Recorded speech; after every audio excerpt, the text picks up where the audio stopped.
Welcome to the TeamSpark AI Workbench product tour. We're going to show you how to build AI agents to solve hard problems with tools, leveraging memory, and learning. So let's just jump right into it. When you first run TeamSpark AI Workbench, you're going to be on this Workspaces tab. If you've never run it before, you won't have any other tabs because you won't have opened a workspace yet. And you'll have this little explainer that tells you what a workspace is. But a workspace is basically a folder on your system that contains a series of configuration files that make up your AI agent. So all the things we're going to talk about in this speed run, your providers, your settings, references, rules, and tools, all those things are going to be collected up into this thing we call a workspace. And that's going to form an agent or a sort of tool configuration for solving a specific kind of problem. None of the settings are shared between workspaces. There are no global settings. So even things like setting up providers and tools happen per workspace. So one thing that I like to do is create a sort of a base workspace that has all my providers and a whole bunch of tools in it. And then I actually use this clone button and I clone that workspace when I'm making a specific workspace to solve a problem. And then I'll trim back the providers and tools and things that I don't necessarily need out of that global one just to sort of save me some time. So let's just jump right in. The first thing we're going to do is we have to configure a provider, a large language model or AI provider. We have a bunch to choose from. I'm going to pick Google Gemini. Let's go here. So for each of these, you'll have this nice interface where you can type in your credentials, depending on whatever you need for the platform. So we'll click Add Provider, and it validates, and it shows me the models I have for that provider. So I have Google Gemini installed and a bunch of models that I can use. So let's go to settings. So again, settings has a bunch of different things. We'll go through them quickly. You have a system prompt. So we have a rules feature that allows you to inject very specific rules, and you can use them widely through the system or in specific use cases. This is sort of like that, but this system prompt is a prompt that will be sent with every message, every time, all the time, no matter what. So if you have like a baseline core set system prompt, you can stick that in here. We have chat settings. Temperature and top P or nucleus sampling are sort of the things that are the biggest movers, and they're supported by all the models. So we support those here. You can override those in a given chat session if you want. So tool settings, this is really important if you're on a Mac because the Mac version of this app doesn't have access to your system path and it won't be able to run tools without access to the system path. So you can either define that path in each tool configuration or you can just come in here and define it once. And my recommendation, especially if you're on a Mac, would be to come in here and just put your whole system path in here. You can trim some things out if you want, but basically we're going to need the ability to get to Node, MPX, Python, UVX, UV, sort of anything to do with Node or Python, which is how most of the tools are implemented, needs to be runnable from the app, which means we need to have a path for them. And then finally we have appearance, which is just dark mode or not dark mode. We'll do part of the demo in dark mode, but we'll start out in this mode. So let's just jump right into it. References are the way that TeamSpark AI Workbench allows your AIs to remember things or to know facts that are outside of what the model would know normally. This can be any information that you want. We can add a reference here so it has a name, a description, a priority level. So we can sort through multiple conflicting references, whether it's enabled, and then also how it's included. So you can have references that are always included in new chat sessions, manually included by the user, or the agent can pull them in if it needs to. And then the reference itself can be anything. It's markdown formatted or plain text. It can be whatever you want. It can be any kind of text that the LLM can understand.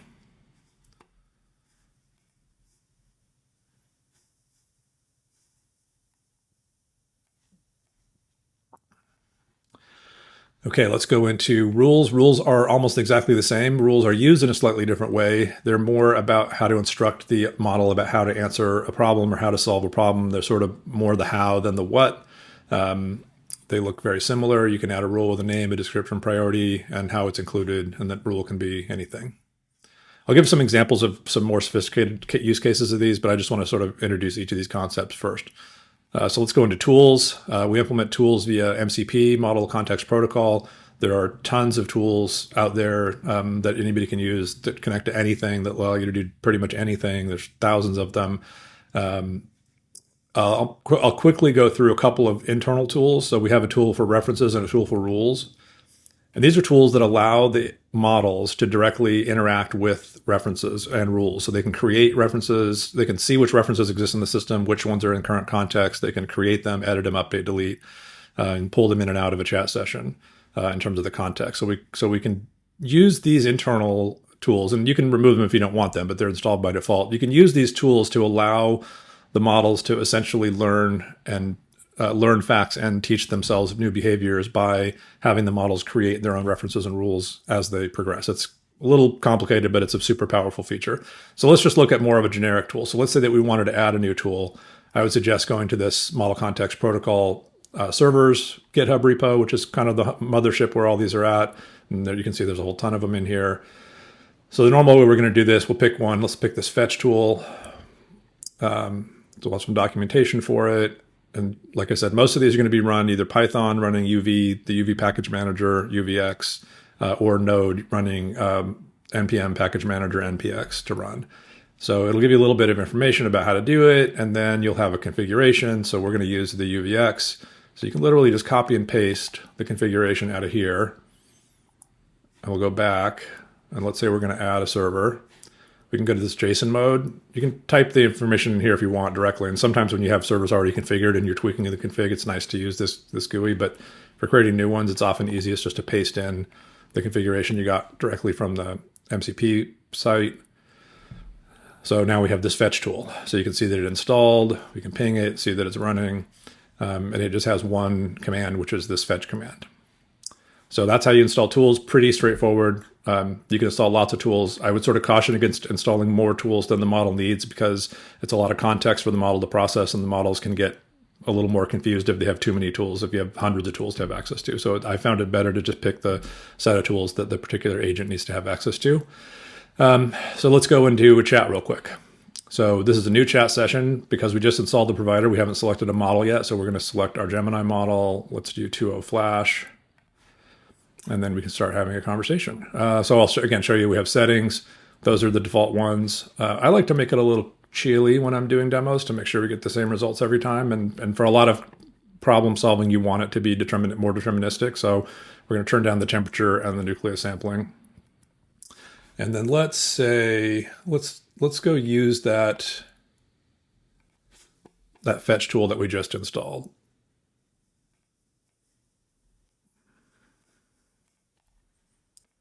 So we're going to tell the model to get the contents of this URL, this DHH blog post, and create a new reference from it. So this is going to show a couple things. It's going to show that we're able to use the fetch tool that we just installed, and it's also going to show us using the internal tool to create a reference. So you can see the tool calls that it made. So it called this fetch tool, it passed the URL as the argument, and that's the contents it got back, which was the plain text of that web page. And then you can see that it created a reference. We'll go look at that reference in a second. So if I go to the stats, I can see that I've only had one message in this session, total tokens, but I can look at the last message, which is, again, the only message, and I can see I had 3 turns, which means that even though I only typed one message in, the model came back to me twice to run tools. It called 2 tools, and the total input tokens and the total output tokens process. So you can kind of keep track of your stats that way. And then let's go look at that reference. So it created this reference, DHH believe it, gave it a description, and set the content. So that's sort of a quick example of how the chat can set a reference. And that's kind of the end of the speed run. So now I'm going to go and do a little more of a detailed dive into a slightly more complicated workspace and show you a little bit more about what we can really do here. So we'll go back to the workspaces tab. The workspace runs this one called empty, and I'm going to go now to switch to a workspace called test. And let's just jump right in. So in test, you can see I have all the providers installed. So I have Bedrock. I can just show you all the models we have for Bedrock, Claude, Anthropic Claude, Gemini we've already seen. I have Ollama running locally with the Llama 3.2 model on it, which we also support. So any model that you can run Ollama locally or on your network. And then OpenAI, the GPT models. So just to give you an idea that there are lots of providers out there, you can pick the one that works best for you, that has the right sort of price and functionality. And particularly if you have a compliance boundary or security concerns, the ability to run on Bedrock or Ollama locally might be important depending on the kind of problem you're trying to solve. Settings we talked about, we're not really going to go into it. References, I just have one reference in here, which is some information about me, and I'm going to show you why in a minute. No rules. For tools, we have a pretty simple set of tools. So we have a file system tool, which is one of the standard MCP tools, the internal rules and references tools, a SQLite tool, which we'll use, and then a weather tool, which we'll use from the command line app. So this is a pretty basic set of tools. And if I go in here again, I can sort of ping the tool to make sure it's running. And if I want to test it, I can say list allowed directories and test it. And I can sort of test all these tools with parameters from here to make sure they're working the way I think they should be working. So let's go into a chat session. And let's start with some about what's my name. Okay, so he doesn't know my name, but he's calling me chief and sometimes a bro and dude and boss and captain. So I call this my bro dude prompt. So I have a system prompt in this workspace that tells it to call me these names. And I do that partially just because it's funny and partially because it's a way that I know the system prompt's being listened to. It was sort of a test thing that I just kind of left in place. But let's show how context works. So you saw that I had that reference that was about information about me. So let's go into context here and let's pull that into this current chat. So it wasn't previously in, now it is. If that reference had been an auto include, it would have been included in the new chat. It just didn't happen to be. So now we've included that. And let's ask it again.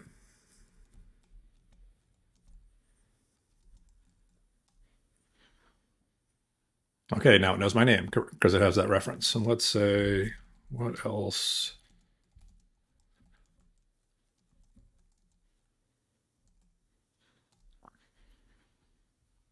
And it knows a bunch of other information about me also out of that reference. So this is just sort of showing you that we can pull references in, which is data that the models now have access to that they wouldn't have had access to otherwise.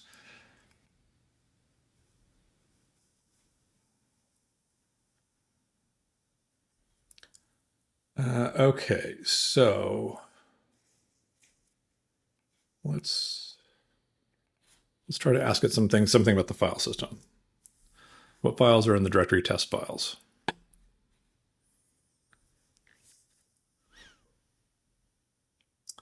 So this is a little bit of a trick because it tried to list the files in test files, but it didn't have access to it. So we can see that it tried to use test files. It told it that's outside of the paths it has access to. So then it said list allowed directories, another command it had access to. Now it figured out the test files is where it was in the directory structure, and then it was able to call list directory to see those. So I was able to sort of use these tools to sort through those problems to find the files in this directory. Again, if I go to stats, I can see last message was 4 turns, 3 tool calls, 12K. So we're starting to rack up a little bit of context because every time we call one of these tools, all of the context from that tool call and any previous ones is getting sent back to the chat session. So let's do this. Let's say, can give me any more information about, give me some more information about those files and see what it comes up with. Okay, so now it did a bunch of calls to get file info for each of those files, and it gave me some more information. But I don't like the format of that particularly. So I'm going to say, show me the information in a markdown table, the file information in a markdown table. Okay, much better. So here's an example. This is a very simple example. I have a lot more complex ones and some actual usage, but just as a demo, that when it does something you don't like and then you have to sort of tweak it to get it to do it the way you do like it, the thing I like to do is then go have it make a rule, have it make its own rule so that it doesn't do that again. So I'm asking it to make a new rule to use markdown lists when returning lists of items and tables when returning items with attributes.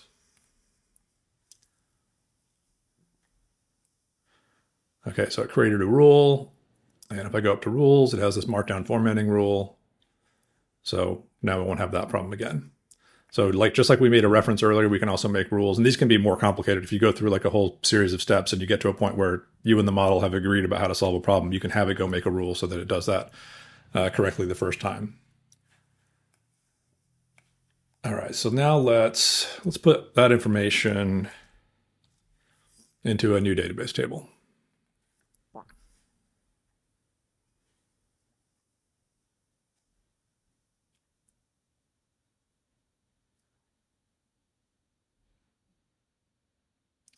Okay, so it did a SQLite create table and it did 4 inserts and it made this table called file info.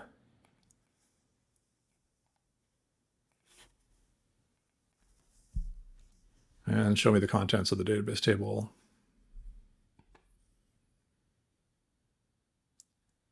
And it showed it to me in a markdown table.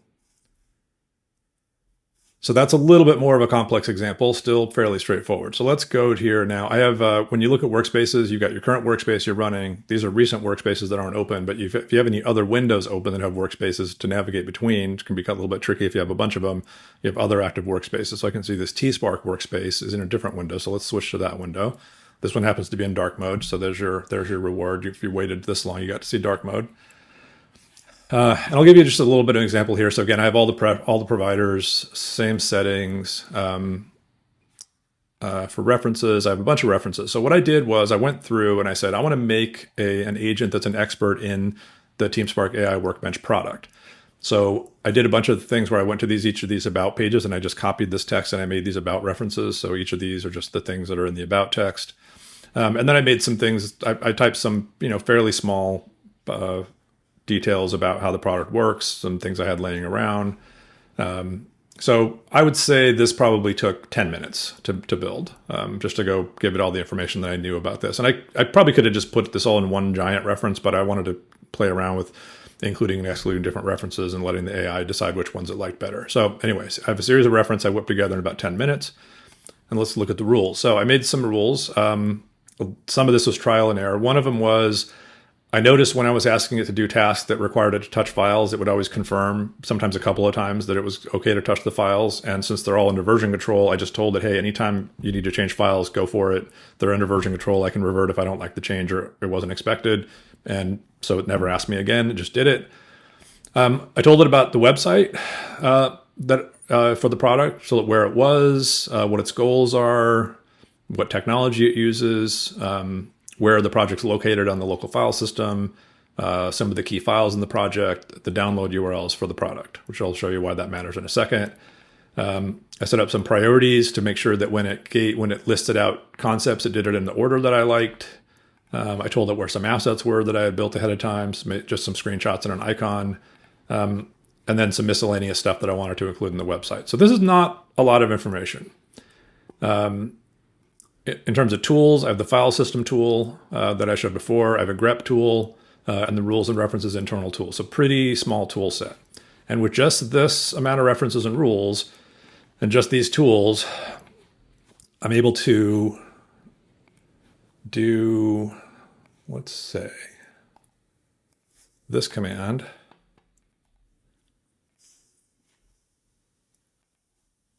So I'm basically asking it to build the website for the product. So it has all the information the model has, but it has all the specific information about TeamSpark Workbench that you saw in the rules and references. It'll take a second. I have a fairly slow internet connection, so it's more about that than it is about the models being slow. But we'll look at how much context it got used when it comes back.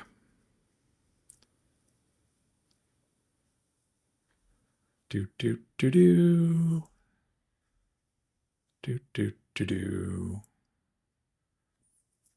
This might seem like a long time for a response, but it did build an entire website. So, so you can see it's sort of telling us what it did, which files it made, where it put them, information we sort of already knew. And then it just did a bunch of file system write file to create these files and built the website. And if you've been to the TeamSpark website, you've seen the website that it built. So this website is maybe not the greatest website ever, and I might have tweaked it and done a little better, but I wanted to use this as an example. This was built with the one-shot prompt with those rules and references. So it's not bad. So not only did it build a website, and this is not a tool that knows anything about building websites particularly. It's not a coding tool or website builder tool. It's a generic AI model that was just given a little bit of information about a specific product and a specific kind of website I wanted it to build. And it was able to go build this website. So it did a pretty good job of extracting the key concepts, of laying out the page, building the download links with the little download SVGs, all the key concepts and the web pages or the screenshots, and some of the things like references and rules and tools are a little trickier. It gave a little more information on little CLI mode, and then a footer with the information that I gave it. So, I mean, for a one-line prompt for a tool that isn't made to build websites, it's pretty impressive. And I think it's just an indication of the kinds of things that these models can do when given the right amount of context and the right tools. It also wrote this product release, which is pretty decent. Again, I probably would have tweaked it and edited a little bit, but I just like the idea of saying, hey, I have an agent that's now an expert in my product, and it can do things like write a product release about my product. So let's just do one. We'll do one last demo, which is there is a CLI or terminal mode of this product. That's partially just because maybe some people like to use it this way. It does mainly everything that you can do. There's a little bit of configuration stuff you might have to do in JSON files manually if you don't want to use the GUI for it. But generally speaking, for things you're doing interactively for building and using the models, you can do everything from the CLI. And one of the main use cases is you can run this terminal mode inside of a text editor or an IDE development environment, anywhere that you can run a terminal app. So sometimes that can be handy if you're, depending on what you're doing with it. If you have some type of a environment that can run terminal apps, you can run this and have it be integrated in that way. So I'll just give you a quick, so I can list, say, providers, for example. Oh, typed it wrong. So I can see a set of providers, the stars next to the one that I'm using, which is Google Gemini. If I want to see what models I have, I can list the models and I can see the one that's selected. But let's just give it a quick task. I have a weather tool that's installed that's uses the SSE mechanism of tools. So instead of the standard IO where it's running locally, it's talking to it over a web interface, and it does weather alerts and local weather. So let's say, are there any weather alerts? I spelled alerts wrong. Let's see if it figured that out. And it says, yeah, there are a bunch of weather alerts in Florida. Stay safe out there, bro.